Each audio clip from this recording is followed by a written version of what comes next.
ቦርጫችን እንዳይጠፋ የሚያደርጉ ከባድ ስህተቶች እና የቦርጭ አይነቶችን እነግራችኋለሁ። ሰላም ጤና ይስጥልኝ። ሲስተር ቤተልሔም ነኝ። በዛሬ ቪዲዮ ይዤላችሁ የመጣሁት የሁላችንም ችግር ስለሆነው በተለይም ደግሞ ሴቶች ቦርጭ እያስቸገረ ነው ለምትሉ ይህን ቪዲዮ እንዳታሳልፉት፣ ማየት አለባችሁ ማለት ነው። ምንድነው ቦርጭ?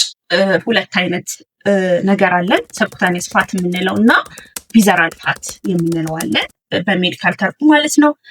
ሰብኩታኔስ ፋት የምንለው ምንድነው? ከቆዳችን ስር ከቆዳችን ስር ያለው ላይ ፒንች ስናረገው ወይም እንደዚህ ስንይዘው ከስር ያለው የሚቀጥ ስብ ነው እና ያ ስብ ምንድነው? ለጉዳት አይሰጥም።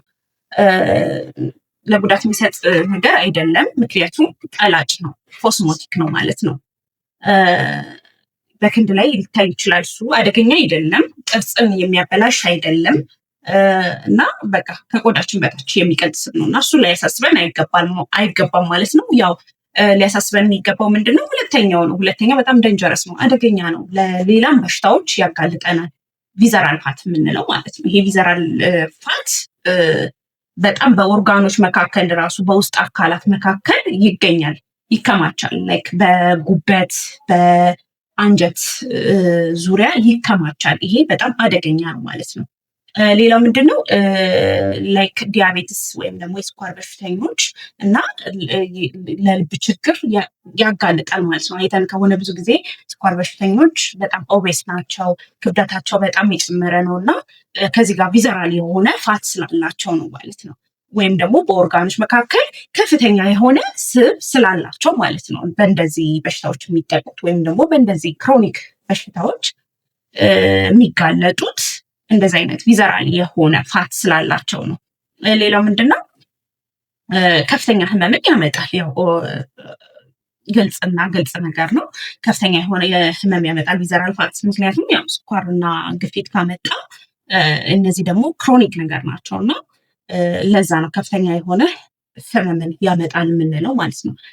ላይክ ለምንድነው ብዙ ሰዎች ሆዳቸው ጥልጥል ያለ እንዴት ነው ከደረታችን አጥንት በታች ጀምሮ ጥልጥል ያለ የሆነ ቤሊ አይነት ፋት ለምን ስቶሪ ያደርጋል ስንል ምንድነው? አንደኛ ኤክሰስ የሆነ ካሎሪ ነው። ካሎሪያችንን አናቃጥልም፣ ኢነርጂ ባላንስ ማድረግ አንችልም። ምክንያቱም በጣም ከመጠን በላይ እንበላና ወይም ደግሞ አንሊሚትድ የሆነ አበላን እንበላና በበቂ የሆነ ኤክሰርሳይዝ ካላገኘ ያ ካሎሪ አይቃጠልም፣ ይከማቻል፣ ሆዳችን ላይ በጣም ይከማቻል ማለት ነው። ስለዚህ ማቃጠል የማንችለውን ካሎሪ ያክል ድረስ መመገብ የለብንም ማለት ነው። ማቃጠል የምንችለውን ካሎሪ ነው መመገብ ያለብን። ላይክ ደግሞ ሌላ ደግሞ ምንድን ነው? እንደዚህ አይነት ምግቦች አሉ፣ በጣም ስብን የሚያበረክቱ አይነት ምግቦች አሉ። ላይክ ካርቦሃይድሬትን ስናይ ለምሳሌ ካርቦሃይድሬት ስንል ነጭ ሩዝንና ነጭ ዳቦን ብናይ የነሱ ስብ የትም የሌለ ስብ ነው። ላይክ በጣም ያከማቻል እነዚህ እና ኤክሰርሳይሳችንን እናስተካክለን አመጋገባችን ባናስተካክል ምንም ፖይንት የለውም ማለት ነው። ምንም ምክንያቱም አብሮ መሄድ ያለበት ነው። አመጋገብም ኤክሰርሳይስም ላይፍ ስታይል ውስጥ የሚካተት ነገር ነው ማለት ነው። ሌላው ኢንሱሊን ስፓይክ የምንለው ማለት ነው። ኢንሱሊን ስፓይክ ስንል ለምሳሌ ስኳር ጣፋጭ ስኳር፣ እንጀራ፣ ፓስታ እነዚህ ነገሮች ኢንሱሊን ይጨምራሉ እና ይህን ችግር ያስከትሉብናል ማለት ነው። ሌላው ደግሞ ከፍተኛ የሆነ ኢንሱሊን ስብን እንትን ይላል፣ በስብ ውስጥ ይቆማል ማለት ነው። ስለዚህ እንደዚህ አይነት ችግሮች ካሉ ሌላው ደግሞ የሆድ ስብ ይመራል ማለት ነው። ሌላው ነገር ምንድነው? እሱ ነው። ሌላው ሃይ ኮርቲሶል ነው። ያ ሃይ ኮርቲሶል ስንል ምንድነው? እንግዲህ እንቅልፍ ጋር የተያያዘ ነገር ነው የሚሆነው ማለት ነው። አንድ ሰው ስትረስ ካለበት፣ በጣም ከባድ የሆነ ጭንቀት ካለበት ያን ጭንቀት ማስወገድ ካልቻለ ወይም ደግሞ ማኔጅ ማድረግ ካልቻለ በምንም አይነት መልኩ ቦርጩ ሊቀንስ አይችልም። ላይክ ደግሞ አብዶሚናል ፋት ማጥፋት አይችልም። ምክንያቱም ምንድን ነው ስንል ኮርቲዞል የሚባል ሆርሞን አለ።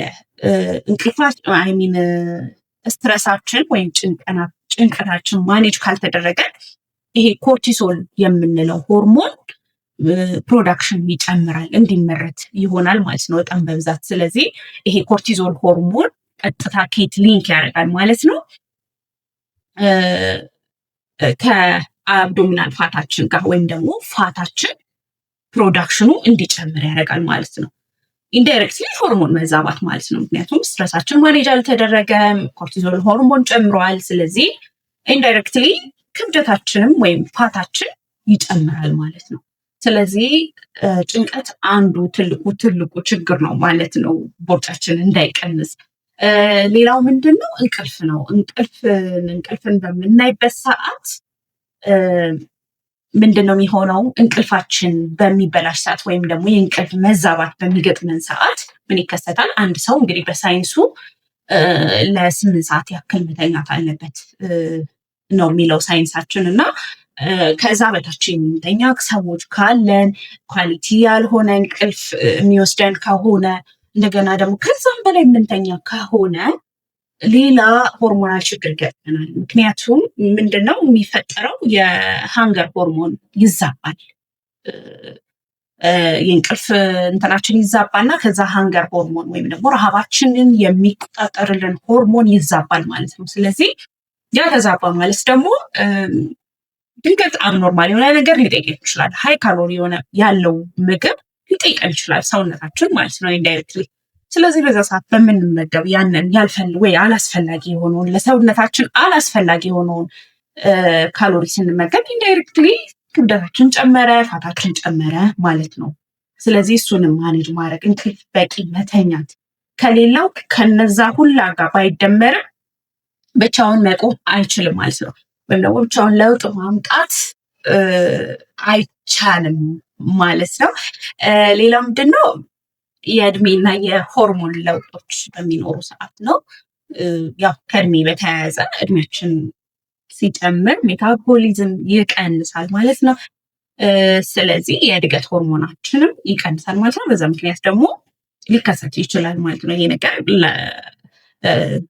ላይሳካልን ይችላል ለመቀነስ ማለት ነው። ሌላው ደግሞ አልኮል ነው። አልኮል ያው ምንድነው እንትን ነው የሚያደርገው፣ ፋት በርኒንጎችን ብሎክ ያደርጋል። ምክንያቱም ስብ እንዳናቃጥል ነው የሚያደርገን አልኮል። በነገራችን ላይ አልኮል የምትጠጡ ሰዎች ቦርጭ መቀነስ አትችሉም በአጠቃላይ። ምክንያቱም ያው ብሎክ ያደርጋል። ይሄ ስብ እንዳይከማች ስብን የሚያቃጥልልን ነገር ብሎክ እያደረገ ነው የሚሄደው ማለት ነው፣ ይከላከላል ማለት ነው። እና እንደገና ደግሞ ብዙ ካሎሪ ሊከማች ያክላል ማለት ነው። ምክንያቱም ማቃጠል አንችልም።